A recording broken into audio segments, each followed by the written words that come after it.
les belles dames, j'espère que vous allez bien. Bien par la grâce de Dieu. Toyo qui pose à coller Thompson. Thompson est pour ça un mois spécial qui est. Pour tchango bichachate. Pour tchango pili. Pour ça un mois différent. J'espère que vous allez bien. Ah non, ça Thompson, malheureusement, ils ont mis néné, mais ils ont moi pété. Mais c'est pas grave. Pour lire un cabon trop comme son kitoko. De Thompson Buena, 6 livres. Hey, pour te baby. Mais Thompson nango eza minene. C'est là qu'on a ça là. Non, ça la Thompson nanga kotumba. Non, que pour tumba na makala mais na lembi nanga. Donc ça non kana eloko nanga na sala sala loko makala. Non ça nango Buena dongo. Lelo tozo lembisa mwana. Tozo lier sa bébé dongo lelo. Donc voilà, toujours nettoyer d'abord Thompson, comme dans le but qu'ils a vraiment simple Thompson nabiso. Et le retour ça là, tout le d'abord la salité, il y a Thompson.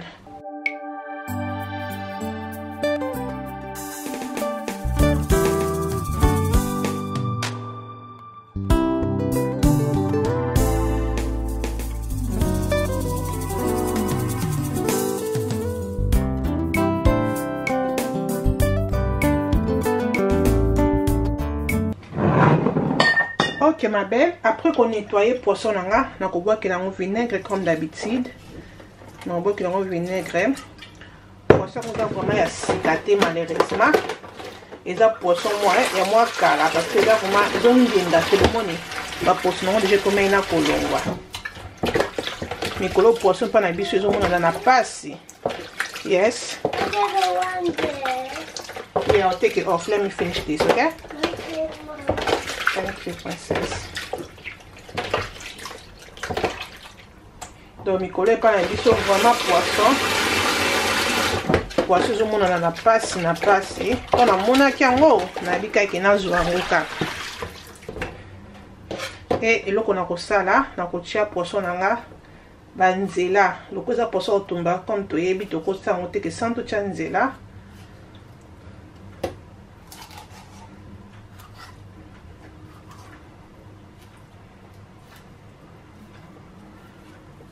Là qu'on a ça là awa donc vous avez épices auto c'est la poisson à biso comme la bipinde la poisson donc vraiment rapide nous avons épices auto c'est la poisson à biso et nous avons de la bino na créer une peu place avant que ba nzinzi ba noyer la ngana ndako. Ok ma belle awa nazali na tangawis mon sokola tangawis nanga na ngoli ngo ba poso na tangawis na bozo monza ko moi 4 tangawis parce que mbisi na neza kaka mibale pour na vraiment na posa ki tangawis nde eyokana. Ok. So, on a tangawis nanga, comme bon moni. On a mixer. Et, on a ail. Ail nanga, on a sauté parce que on a bien sous dongo.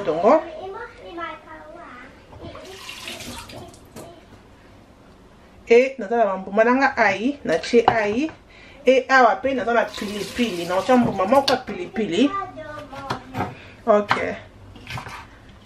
Donc, on a pili nanga.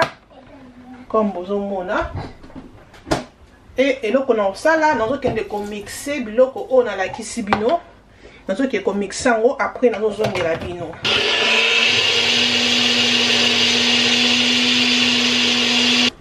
Ok ma belle, après qu'on mixer biloko là na relaxa bino quand on mixer et comme un biseau comme ça nous avons à la sani donc faut vraiment bien mixer ce qu'on dit à pimenté. Na kolobake kocha pimate o la rose lobaki te c'est qu'on y a pimate kocha pimate donc menga vraiment na ngi ke la pimate c'est ça que on est que na tiempo ma pilipili moko et là qu'on a kocha na kobakisa o ezali muscade donc muscade na ngetika le mokie na ofungola na tiango sema nyonso donc voilà na tie muscade et là pour ça là na kocha bouillon na c'est ça elenga poisson oko c'est la bouillon nyo soza na ngoza na problème te na c'est la nga elenga poisson pour na epesango elengi na kocha nyonso et na kocha o ezali black pepper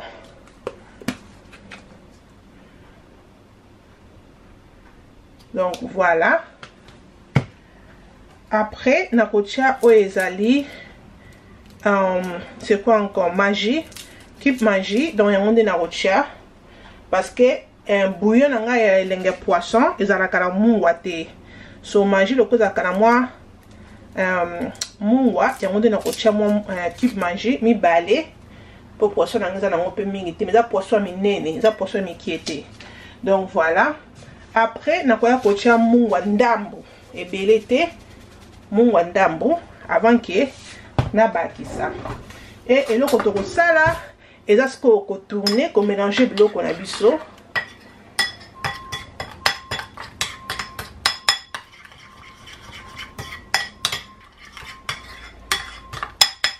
donc vraiment simple eloko oyo nakoya kobakisa oyo ezali mafuta huile donc naotia huile c'est bon donc voilà meka ngo na ndako okozala décider le goût de ça meka comme on moni vraiment que épices na toucher biloko ebele te to mélanger biloko ebele te donc vraiment simple ekotika toujours poisson na biso na goût ya poisson ekolongola ngo na goût ya poisson te eloko oyo nakoya kosala na komeka sauce nanga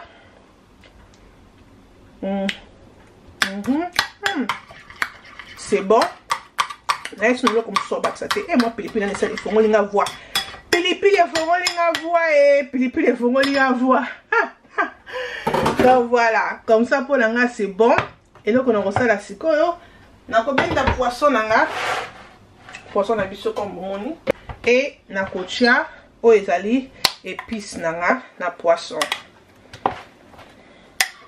nakotia ngo nyonso na poisson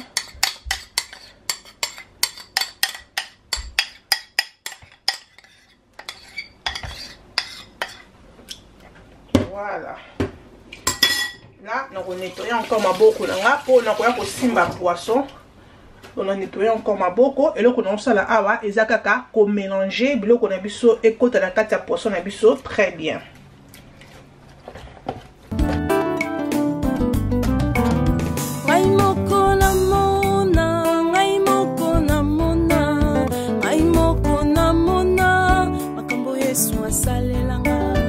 Donc voilà ma belle, wana na mixé biloko na ngai ekomi biso comme ça.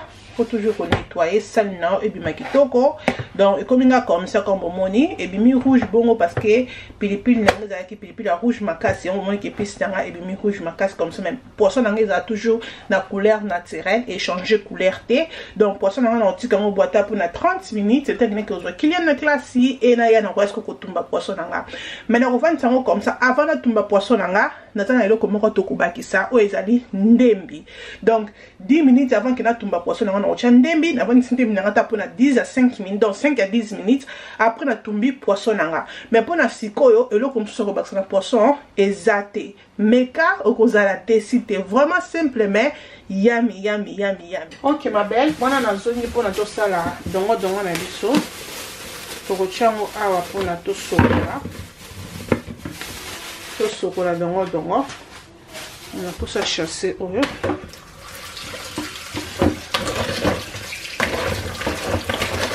donc ndako na biso ko ndalia dongo ezalaka ngai emispenza azana biloko afunaka makasi nenga kunosa dongo nanga ezani bimba ezo ya zeite ezani bimba pona elekanga na gorge et sokola nga gorge.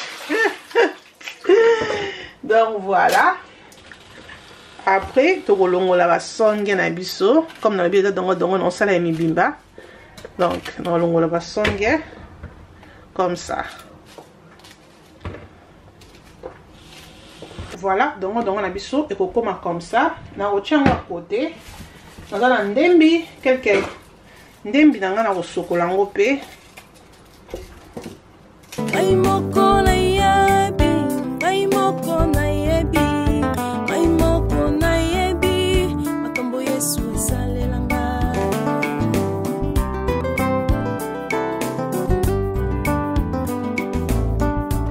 et bona na sokoli ndembi nanga na bona na sokoli solo et tokati yango en deux voilà pour solo na biso emuna na nzungu et awa nazali na de nzete na ngai ya ndembi.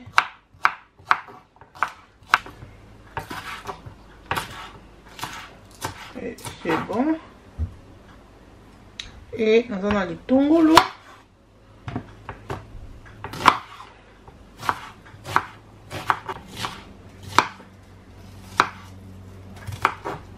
Na mbuma nanga moko tomate fraîche et on est na otia na kati. Voilà.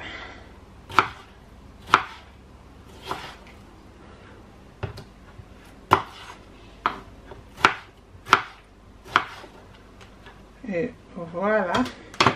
Biloko nanga on azotia na dongo dongo, eza biloko on a la kisibino to na ai, to na aubergine, to benga solo, to na matungulu, to na ndembi, to na tomate na biso ya fraîche. Donc oyo no ko tia na poisson, donc o to tanga ngote.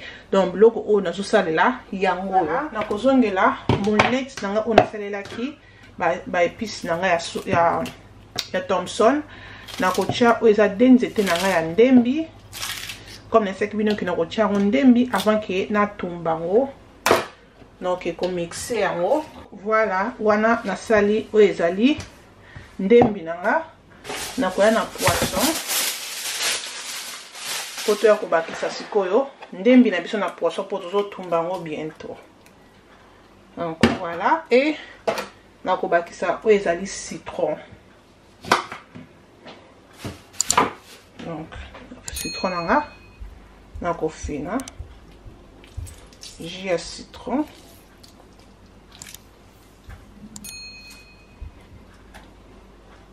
Après na toko mélanger mbisi na biso.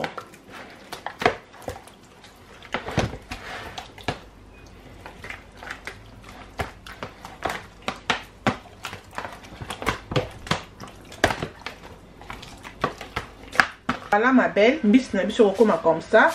Na rotika encore pour 10 minutes comme na lobby en attendant que tout ça là o ezali dongo rotika à côté. Donc wana na esko na réchaud na rolongola oyo. Donc un peu ici déjà réchaud na et na kotia nzungu et na rozwa mafuta nanga et na docha eza mafuta nanga mbila comme d'habitude, vous voyez bien déjà. Donc c'est ça. Na sale laka non sala dongo na mafuta mbila et na kobakisa huile nanga mokie.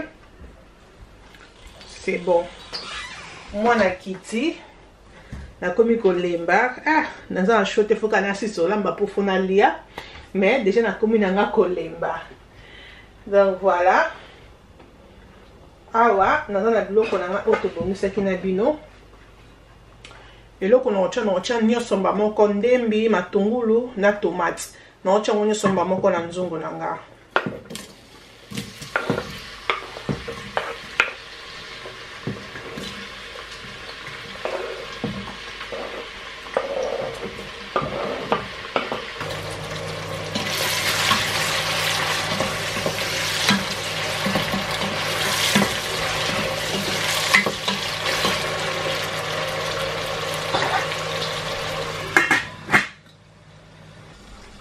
Et na zongi natala nzungu nanga. Donc voilà.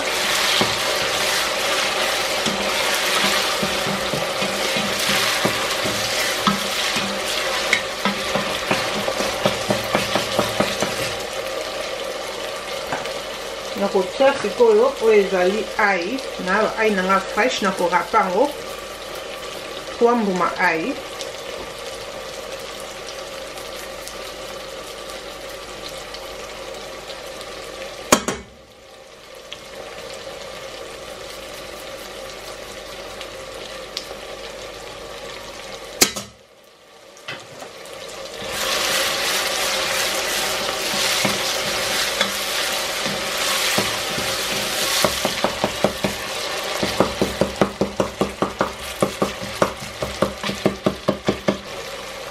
Et nakoya kotia oyo ezali solo.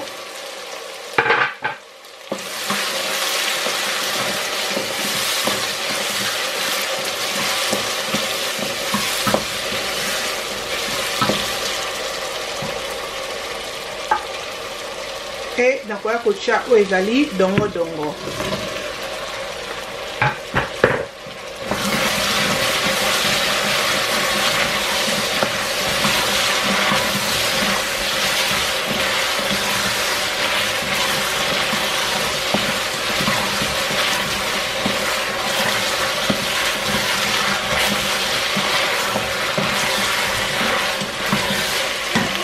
Donc awa eloko tozosala eza kaka kokalinga yango tize nyonso komona ke esili. Donc eza kaka kokalinga kotourne yango ezala sirke biloko na yo ezika te.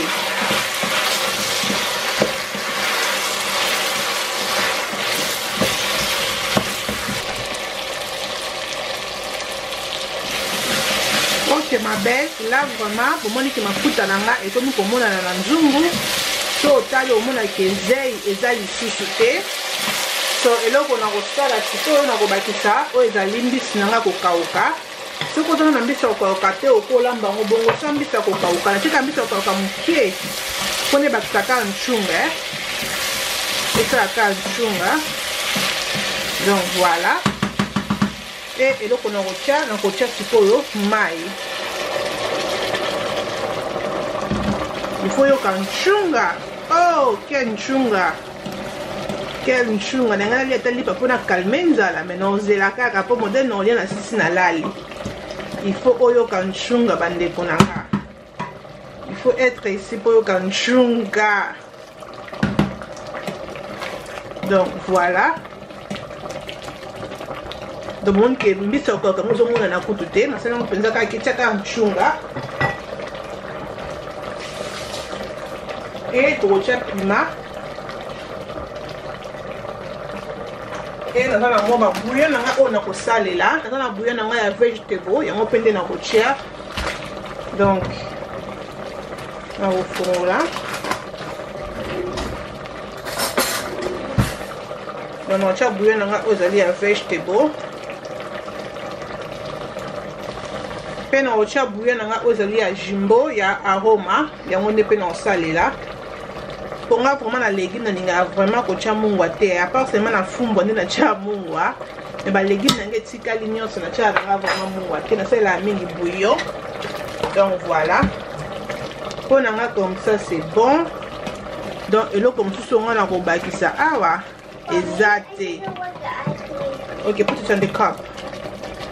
Eloko mosusu ngo na kobakisa awa ndeko nanga ezate tokotika biloko na biso ebela ata pona 20 minutes et sangana ba bouillon otoche kota na kati après c'est bon. Donc voilà meka na ndaku okozala décidé. Wana na esiko na poisson na ngapo na chango na moto na koningisa ngo lisusu avant que na chango na moto. Zala sûr que même na kati ya poisson no bandeko nanga épice ekota po poisson bima bien même na kati nango azala vide te na kati banzela nango pe ezala vide te. Eza vraiment important tango ozo tumba poisson na yo. Et na tie deux poissons nanga wana. Kokanga.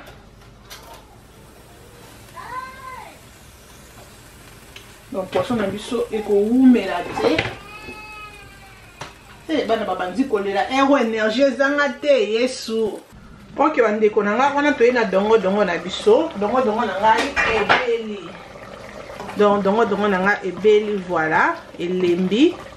Biloko na ngai elembi esangani très bien. Pour na pousser ça na moi sauce. On a besoin que ça maille à kokauka. Donc pour na ngai comme ça, c'est bon, c'est bon. Donc rien encore na ochango à côté parce que là besoin que ça la soupe ya kokauka. On a besoin na moi sauce. Ah donc même peu koloba là aussi ça na moi sauce tant to lia semoule na mwana to dia kitoko. Donc voilà. Voilà nga comme ça c'est bon. Na ochango à côté na okanga recho na osala siko ezali matungulu na nga pona poisson. Voilà na kotia mafuta na nga na kikalungu on osala ezali pona sauce na nga pona poisson. Matungulu ya poisson. Et na kotia oyo ezali matungulu na nga. Non, je sais du tobele.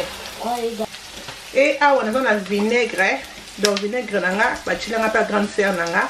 Yango c'est comme ça. Mais ça vinaigre oyo oyo basalelaka salade ya pembe soki osomba yango badesina salade na brochette nango ndinga brochette na cover nango badesina salade okotya yango na salade okotya yango na ba légumes. Donc voilà ngai naotya yango na matungulu po mutu soko tosomba vinaigre oyo tonettoyaka vinaigre oyo bavinaigre oza bamarke ebele oyo eza vinaigre ya salade oyo balielaka.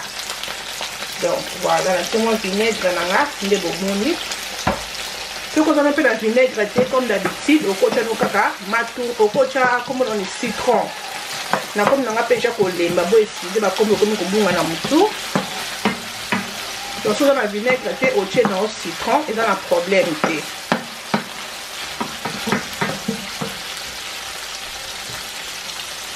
Et tokozwa sauce na biso ndambu oyo tosalelaki poisson totie na matungulu na biso vraiment simple mpona matungulu na biso ezwa mpe kaka goût.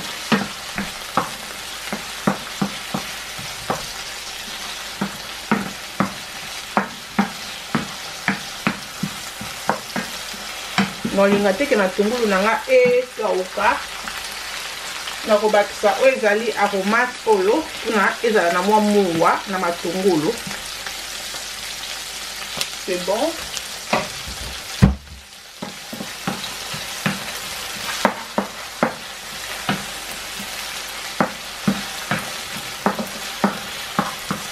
Donc pour nanga comme ça c'est bon.